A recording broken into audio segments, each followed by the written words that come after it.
মানুষের গণতান্ত্রিক রাজনৈতিক অধিকার প্রতিষ্ঠার যাত্রা পথে বর্তমানে আমরা ইতিহাসের যে সন্ধিক্ষণ পার করছি, এই ঐতিহাসিক সময়টির জন্য দেশের গণতান্ত্রিকামী জনগণকে দীর্ঘ 1.5 দশকেরও বেশি সময় ধরে অপেক্ষা করতে হয়েছে।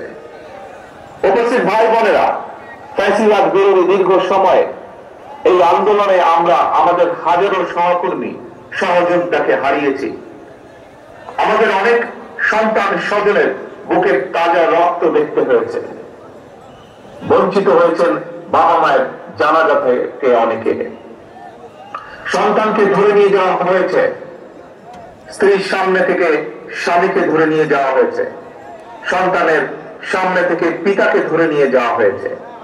গুম হয়ে যাওয়া এখনো বহু সন্তান পিতার জন্য। বিএনপির এমন নেতাও রয়েছেন যাদের বিরুদ্ধে শতাধিক 200-300 মামলাও রয়েছে, এমনকি 4 শতাধিক মামলা রয়েছে। গুম অপহরণের শিকার হয়েছেন বিএনপি সহ বিরোধী দলের শত শত রাজনৈতিক নেতা কর্মী। শুধুমাত্র 2014